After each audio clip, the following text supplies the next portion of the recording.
This message comes from Sony Pictures Classics, presenting The Penguin Lessons, a new comedy starring Steve Coogan as a teacher whose life is upended after he rescues a penguin from an oil-slicked beach. Starts March 28th, only in theaters.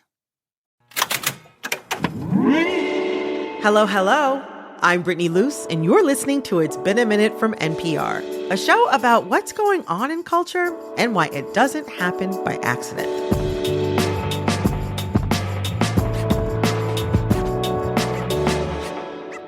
This week, we are connecting the dots between gas stations, RFK Jr., and Charli XCX.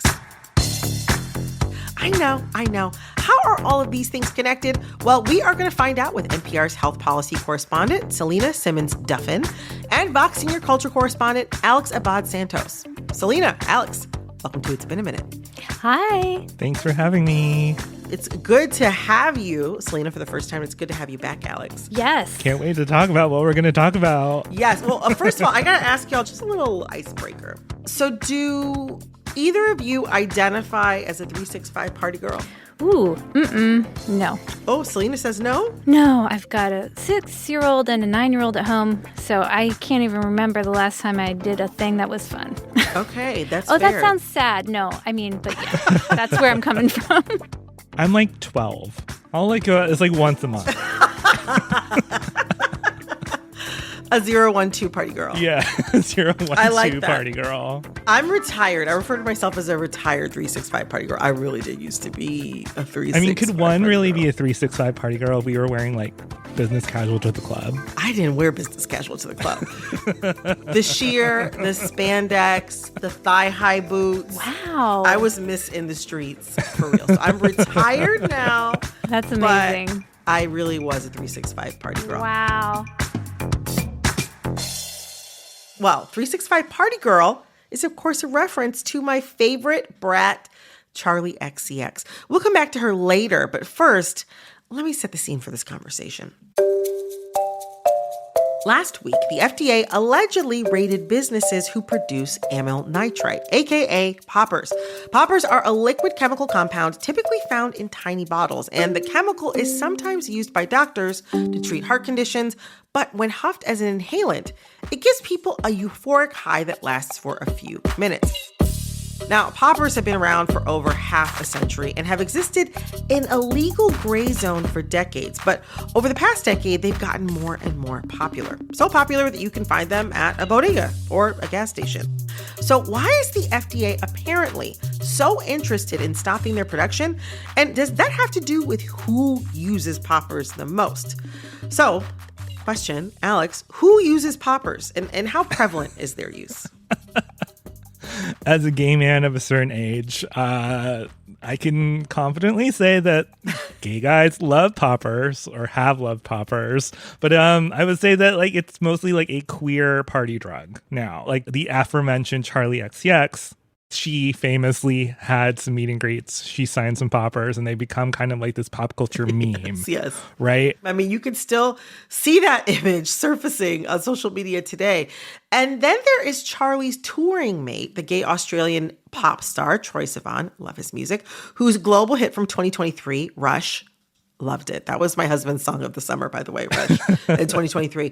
But Rush was named after the most popular poppers brand, which is also called Rush. All of this shows how ingrained poppers are in gay culture, but also how their reach goes beyond gay culture, kind of making their way into the broader culture. Talk to us about poppers as a cultural symbol, Alex. In pop culture, right? Like they're symbolic shorthand for I'm having a good time. I'm going out dancing. I'm going to maybe a queer party where the queer people will be there and will be silly. Also, there's like the undertone of sex. And I think like the whole pop cultural like ephemera of like Charli XCX sniffing poppers kind of makes it like this tongue-in-cheek joke about people who know what poppers are. So when you have this like serious story of an FDA raid allegedly going after business, I think there's this kind of like initial shock that's kind of like, okay, well, why? But also like, okay, how serious is this? So this all kicked off last week when the poppers company Double Scorpio posted a statement to their website saying that they had been raided by the FDA and had to basically shut down their business for the time being. But I wonder, Selena, why might the FDA allegedly go after this poppers producer, Double Scorpio? Like, is there something dangerous about poppers use? I'm curious why poppers might even be on the FDA's radar. Okay, well, there's two answers to that. I'm going to start with FDA does not love poppers just as a baseline, right? Like, the FDA has been issuing consumer warnings about poppers for years, like pre-Kennedy at HHS, saying, these are serious chemicals, like they can make you really sick, especially warning people that they're often sold, as you mentioned, in bodegas, like next to small bottles of like energy drinks that you drink, saying, don't drink these, guys, you'll get poisoned. There have been some reports that use is increasing, and so also poisonings are increasing. So that might explain why the FDA is newly interested in poppers, which like a little bit of a panic around misuse. Yeah, possibly. But I talked to an FDA law professor, Nathan Cortez, at Southern Methodist University. And I asked him, like, why would FDA suddenly get interested in poppers? And he was like, the FDA is so under-resourced that what they go after and why is truly random, like, even in the best of times. Like, he said the decision to make an enforcement action on something that FDA thinks is maybe not good for consumers could be a staffer's cousin got sick and they looked into it. It's like really kind of arbitrary? Really, really arbitrary. And he's like, FDA has gotten things wrong before, and the economic consequences of that have been huge. Like, there was one year where they said, ooh, I don't know about cranberries. Like, there's something wrong with cranberries. Don't eat cranberries this Thanksgiving. Gosh. And the whole industry tanked. So there's that, okay? The other side of it is that the elephant in the room, maybe, the reason I think that a lot of people jumped on this report that FDA had come after this poppers company is because poppers is something that the new health secretary, Robert F. Kennedy Jr., has mentioned. And he has said that poppers are the real cause of AIDS and HIV is not. That's not true. That is not true. Right. It was a guess at the very, very, very, very beginning in the early 80s when healthy young gay men were coming down with rare cancers, and it was really confusing. There was one paper published in The Lancet that said, we noticed that some of the people who came down with this cancer had used poppers. And of course, it wasn't the poppers, it was that they were getting AIDS. I think it alarms a lot of people that the new health secretary, Robert F. Kennedy Jr., has espoused this theory that is long debunked. There is also a video clip of him making this connection between poppers and AIDS, a connection that just does not exist. Again, to be clear, it's an undated video, but it started circulating on the internet a couple of years ago. And these people are dying mainly because of poppers. 100% of the people who died in the first 1,000 who had AIDS were people who were addicted to poppers.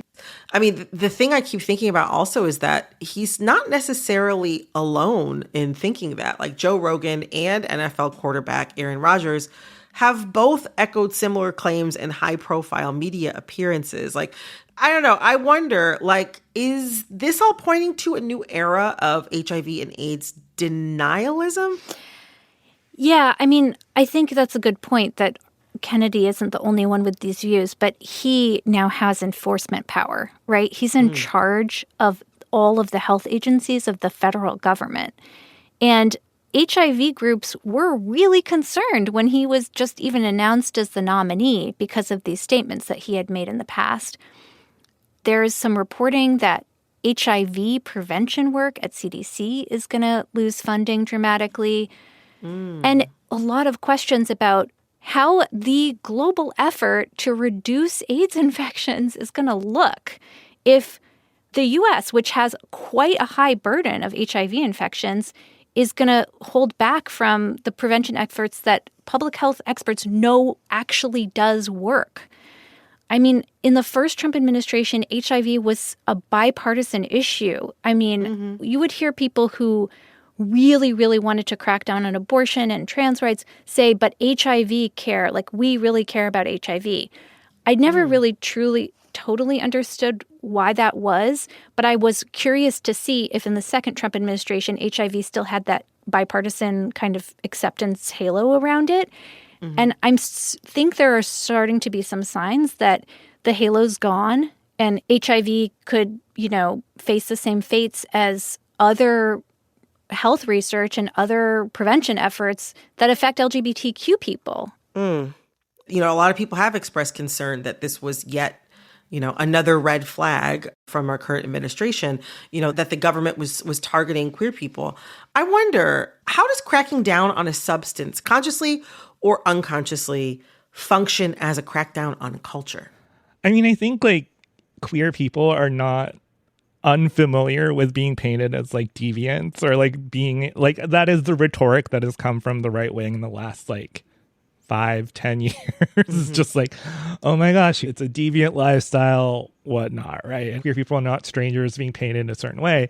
But I do think that poppers puts people in a weird space of if you defend poppers, are you defending this kind of illicit lifestyle, right? And then it becomes this idea of respectability politics, which again, queer people are no stranger to respectability politics. It's just the whole fight for queer rights and trans rights and equality is overcoming this idea that someone who you don't agree with, who is maybe as different physically, emotionally, spiritually than you, has the same rights as you, right? And so I think the whole idea of painting someone as a monster or someone who does poppers or painting someone who does drugs, painting queer people and associating with that puts us in a weird position where it's yes, I would like to defend poppers, right?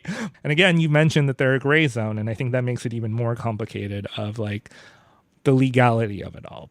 Can I just offer a theory? Go ahead. Oh, yeah, please go ahead. The other thing is it affects people's joy, fun. For people who are facing all of these kind of political threats that at least you can have your joy, your community, your party, your fun, hanging on to that feels even more important. And so I think that might be another reason why this story kind of took off.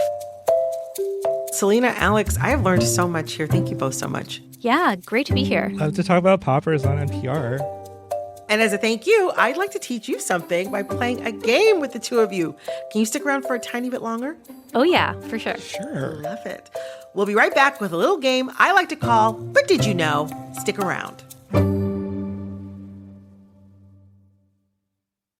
This message comes from Sattva, the first company to sell luxury mattresses online without the hassle or expense of traditional mattress stores. So Sattva customers have always paid about 50% less than retail. Visit SAATVA.com/NPR today, where NPR listeners save an additional $200. This message comes from Schwab. At Schwab, how you invest is your choice, not theirs. That's why when it comes to managing your wealth, Schwab gives you more choices. You can invest and trade on your own. Plus, get advice and more comprehensive wealth solutions to help meet your unique needs. With award-winning service, low costs, and transparent advice, you can manage your wealth your way at Schwab. Visit schwab.com to learn more. This message comes from NPR sponsor Raymond James, a financial firm as unique as the people it serves. Raymond James financial advisors consider the unique lives and goals of each client to create full-picture plans that go beyond retirement savings and managing risk. They provide tailored solutions for complex needs through wealth management, banking, and capital markets services. Disclosures at raymondjames.com. Raymond James & Associates, Inc., member New York Stock Exchange /SIPC. This message comes from Progressive Insurance. You chose to hit play on this podcast today. Smart choice. Make another smart choice with AutoQuote Explorer to compare rates from multiple car insurance companies all at once. Try it at Progressive.com. Progressive Casualty Insurance Company and Affiliates. Not available in all states or situations. Prices vary based on how you buy. All right. We are going to play a round of But Did You Know? Here's how it works. I'm going to share 3 pop culture moments from the past week and ask you trivia related to each. This game is multiple choice. It means the right answer is in there somewhere. And the first person to blurt out the right answer gets a point. Person with the most points wins. And their prize is bragging rights. Oh my God, this is so much Are you ready to find out who really knows what's going on this week? Let's go. Great. Let's do it. All right. Question number 1. This past week, Donatella Versace stepped down from her post as chief creative officer for Versace.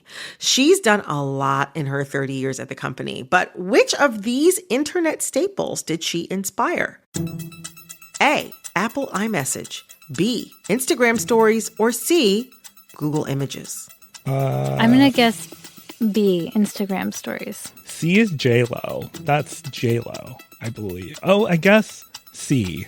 Okay. Well, Alex, you're correct. The answer is C, Google Images. Back in February 2000, Donatella Versace put Jennifer Lopez in that iconic blue and green jungle print dress for the Grammys, and so many people searched for the image on the internet that Google was like, oh my God, we need to have an image section in our search engine.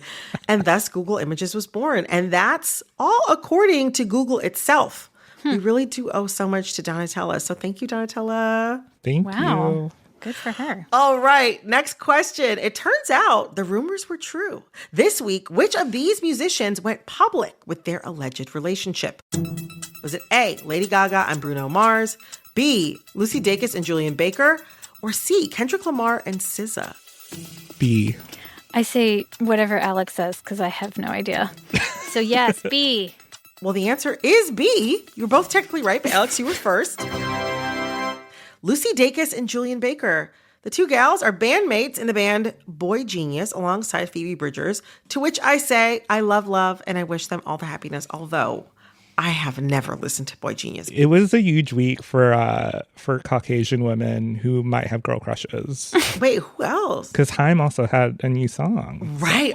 I was watching the video this morning. Week. Relationships. I was like, this is so good. I got a question. Which 2 musicians do either of you wish would announce that they were dating? Ooh, like are we playing matchmaker? Yeah, like matchmaker. Like let's matchmake or start a rumor. Who do you wish would say they were dating? I have a controversial one. Go for it. What if Joni Mitchell and Brandi Carlile were secretly dating? Okay, I love this gossip because it sounds plausible. Right? They're very close. I love this matchmaking because I'm like, yeah, that sounds plausible. I'm into that. What about you, Alex? I would like Rihanna to date whoever inspires her to make another album. You know what? Maybe like Rihanna. If Rihanna and Beyonce. Oh my God, Beyonce would have Rihanna up every day. She'd be like, get up, girl. You better get in that studio.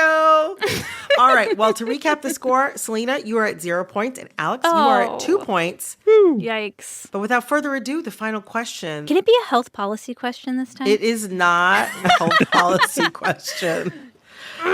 Okay. Which of these is Meghan's last name? And by Meghan, I mean the princess married to Prince Harry. Is it A, Markle, as in A, Meghan Markle? Is it B, Duchess of Sussex, as in Meghan, Duchess of Sussex? Or is it C, Harry, as in Meghan and Harry? Oh, I feel like all these are winners. Aren't they all winners? All of the above. I'm going to say A, but I was also late. What do you say, Alex? Oh, it was A. The answer is technically, according to Meghan, B, Duchess of Sussex. Oh, man. Wow. This is interesting. According to Meghan herself, she refers to herself as Sussex. That's according to her on her new Netflix series. There is this scene. It is one of the most bizarre. Does she do poppers? She does poppers. Well, she and Mindy Kaling make a... No. So she and Mindy Kaling, Mindy Kaling's her guest, and she's showing Mindy Kaling how to cook or make something. And Mindy keeps referring to Meghan as Meghan Markle. But then Meghan, very awkwardly, very stressfully, corrects Mindy and says, I'm Sussex now. This is our family name. And in fact... Sussex is actually what appears on her passport. Why was Mindy Kaling using her full name anyway? To talk to her? Listen. She was like, hey, Meghan Markle. If she ever invites me, I'm still going to call her Meghan Markle. And if she invites you, she'll correct you. She'll Mindy Kaling. She doesn't care how famous you are. All right. Well, that's it for But Did You Know for this week. Congratulations to Alex on your win. Oh my gosh. Woo. Wow. Well done. Wow.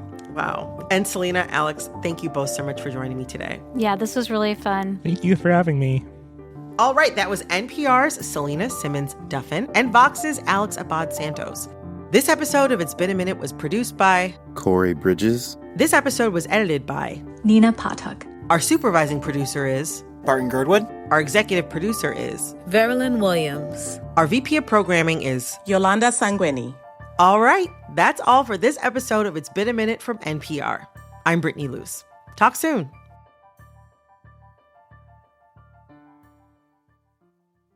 This message comes from NPR sponsor Vuori, a new perspective on performance apparel. Check out the latest Dream Knit collection by visiting vuori.com/NPR for 20% off your first purchase. Exclusions apply. Visit the website for full terms and conditions. This message comes from Mint Mobile. If you're tired of spending hundreds on big wireless bills, bogus fees, and free perks, Mint Mobile might be right for you with plans starting from $15 a month. Shop plans today at mintmobile.com/switch. Upfront payment of $45 for 3-month 5GB plan required. New customer offer for first 3 months only. Then full price plan options available. Taxes and fees extra. See Mint Mobile for details. This message comes from Tourism Australia. No matter what you're into, Australia has something for everyone all year round. Like the Daintree Rainforest this spring, Melbourne's music scene in the summer, and the wineries of Barossa Valley in the winter. Come and say g'day. More at australia.com.